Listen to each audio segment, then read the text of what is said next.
Hey guys, Austin here, and welcome to another Minecraft video here on the channel. You might think this is Pixelmon, but actually, I decided to make a different video today, and this actually inspired me from a comment I got a while back where someone asked me if the Lost Cities mod was compatible with Pixelmon.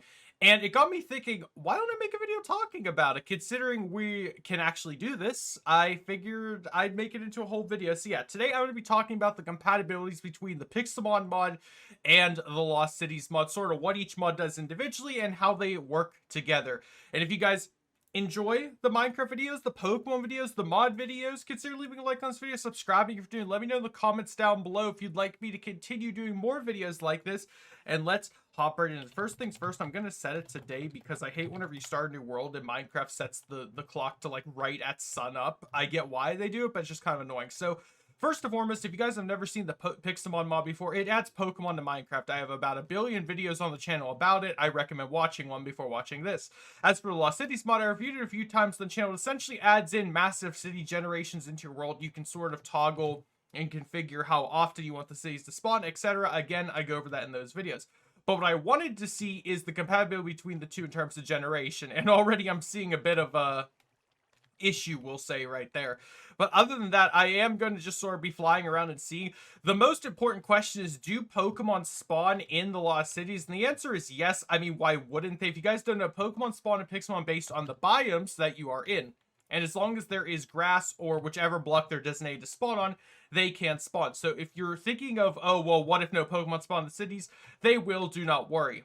Another feature of the cities is actual dungeon buildings, which will have spawners in them, and Pixelmon nowadays has the ability to have the spawner mobs be replaced with Pokemon, so you wouldn't have the issue of that either. You would have all the Pokemon you could possibly need in the dungeon-wise, at least spawning, so that would work as well. But so long as the Pokemon have places to spawn on the grass, they'll be spawning, and I actually recommend trying this as a sort of different adventure, because while Pixelmon does have a bunch of structures in their mod, which we will be checking out how that generation works in conjunction with this soon, this mod adds a lot more generation, at least in terms of buildings that can spawn in the world. Mind you, they're meant to look like abandoned buildings, but besides that, they do spawn naturally. Like, here is the Dark Oak Forest. As you can see, literally it fuses perfectly with the Pixelmon environment. Oh, sorry, I didn't mean to throw Arceus out. My controls aren't really configured perfectly in this, but everything sort of runs pretty smoothly. You will, of course, be able to find in all the Pokemon that spawn here. If you guys want to see if legendary spawn, I'll do the command right now, /legendary spawn. Xerneas spawned somewhere in the area. Up there he is hopping around. So as you can see, legendaries do have the ability to still spawn. No need to worry about that.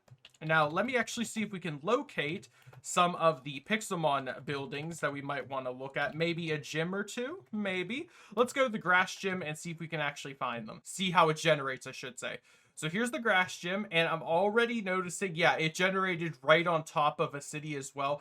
Mind you, the city generation is not perfect. It's meant to just sort of overlap in Minecraft generation, so it generating on top of Pixelmon generation is going to look something like this. It's going to look a little wacky. You'll notice the thing isn't generating perfectly, but it still coincides relatively well, and you could just say the architectures didn't know what they were doing when they were building the city.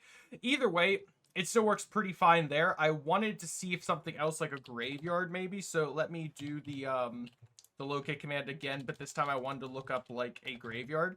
So let me see if I go to a graveyard or haunted tower, if it generates in a city or if it's going to generate by itself. Again, as you guys know, Minecraft generation is completely random, and I'm just curious. So yeah, here's the graveyard, and it's right against the city. And if for anyone wondering, I did turn the city generation up just so we could see sort of how it looks and how it coincides. Actually, this one doesn't look too bad. You could literally just break a hole in the wall here and make it look like it works. Now, again, you're only going to want to play with these two mods if you really just want the unique experience of the cities. You're not going to gain anything in terms of the Pixelmon aspect. If anything, it's going to slightly hinder it just because there'll be more cities than anything else generating everywhere. But it seems like that's not stopping the Pixelmon things from generating themselves. And every biome can generate in the cities. So you don't have to worry about, oh, well, what if I need to go to a mushroom biome? Is that going to generate in the cities? Well, let's check that out really quickly. So /locate biome and then mushroom fields. Let's see if we can actually go to one and check it out. Did I do that correctly? Let's see. So I'm curious if this is actually going to generate in the city or if it's going to... Okay, it's just generated out here. And that works still fine. I was hoping it would actually be in a city... Oh. Forget what I said. There's a city here. Beautiful. See, it still works perfectly fine. No real issues there. This city is non-existent besides the one built. Oh, never mind. There's an entire underwater tunnel system. Does this go to like another city? Please tell me it does. I'm actually gonna go and see what the how this goes. Or does it just do this? Does it just loop around? Is it really an entire... Oh, no, it still keeps going. This is crazy. And, of course, with us being in... I forgot to mention, we're in version 1.20.1 because the Lost Cities mod has yet to update to 1.20.2. So if you are looking to install this mod, I recommend highly making sure you're in the correct version, obviously. And this won't be the most recent version of Pixelmon anymore either. So if you are looking to do something like this, either wait for Lost Cities to update or just, you know, downgrade Pixelmon a few versions. And I love how this is not intentional whatsoever, but I love how the Pixelmon ship perfectly generated on top of the city's like what's this called, subway system, which is just perfect. And it does actually go into the buildings over here, which actually kind of match the mushroom fields over there because they're the white and red. So that's really nice. And I love how that actually generated perfectly. Shouts to the Sharpedo right there.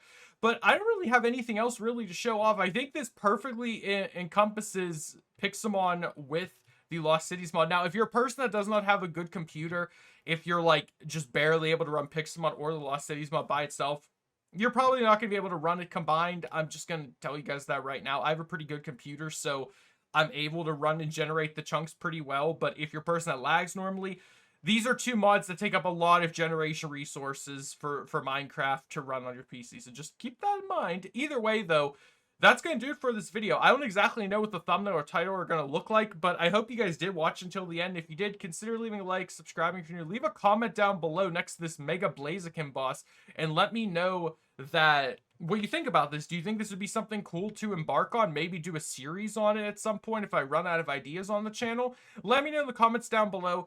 And I hope to see you all in the next video. Have a great day, everyone. Stay safe. Goodbye.